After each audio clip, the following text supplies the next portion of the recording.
अस्सलाम वालेकुम, welcome to GS global capital. मैं हूं फहाद अहमद मॉर्निंग न्यूज के साथ। आज फ्राइडे है 11 अप्रैल। स्टार्ट करते हैं इंटरनेशनल मार्केट में ऑयल की प्राइस से। ब्रेंट की कीमत में मामूली कमी देखी है हमने और अब $63.09 पर आ गया है। गोल्ड की कीमत में भी कमी आई है और अब $88.30 पर गोल्ड ट्रेड कर रहा है। ओवरनाइट वॉल स्ट्रीट में एक दफा फिर हमने नेगेटिव ट्रेंड को डोमिनेट करते हुए देखा, जिसमें डाउ जोन्स 2.5% माइनस रहा, S&P 3.46% माइनस रहा और नैस्डैक 4.31% माइनस हुआ।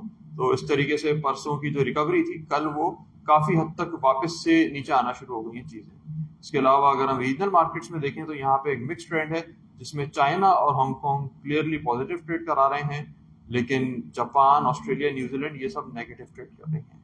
अगर हम लोकल न्यूज की तरफ आए तो आईएमएफ के हवाले से अपडेट है, जिसमें आईएमएफ का डेलीगेशन इंशाल्लाह नेक्स्ट वीक मंडे को पाकिस्तान विजिट करेगा और इसमें बजट प्रपोजल्स के ऊपर डिस्कशंस होंगी।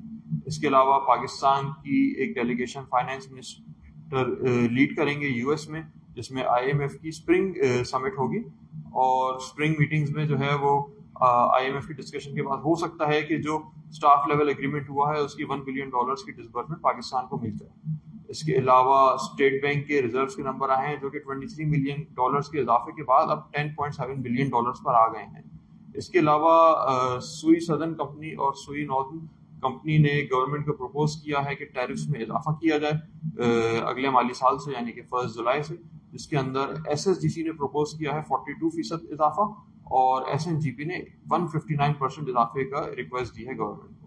इसके अलावा पीआईए के हवाले से अपडेट है, जिसमें गवर्नमेंट ने एक दफा फिर प्राइवेटाइजेशन प्रोसेस को रिवाइव करने के लिए बोला है और इन्वेस्टर्स से fresh expressions of interest invite किए हैं और हो सकता है कि अब दोबारा से डेवलपमेंट स्टार्ट हो पीआईए की प्राइवेटाइजेशन में।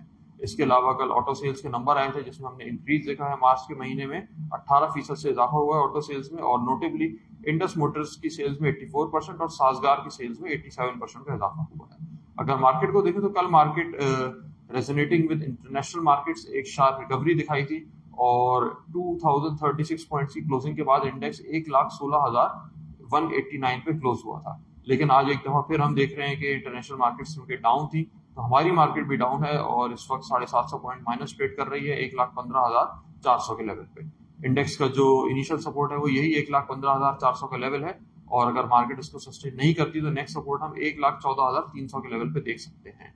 अपवर्ड रेजिस्टेंस मार्केट की कल का हाई होगा, जो कि 1,17,500 का लेवल था और अगर ये क्रॉस होता है तो मार्केट फिर 1,18,700 और 1,20,800 के लेवल्स को टेस्ट कर सकती है।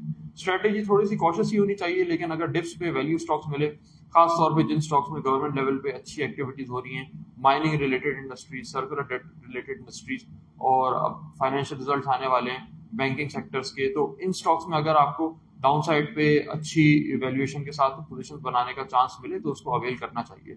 शॉर्ट टर्म होल्डिंग के लिए भी बेहतर रहेंगे और अगर थोड़ा सा लॉन्ग टर्म व्यू के लिए भी देखें तो रिटर्न्स अवेल कर सकते हैं।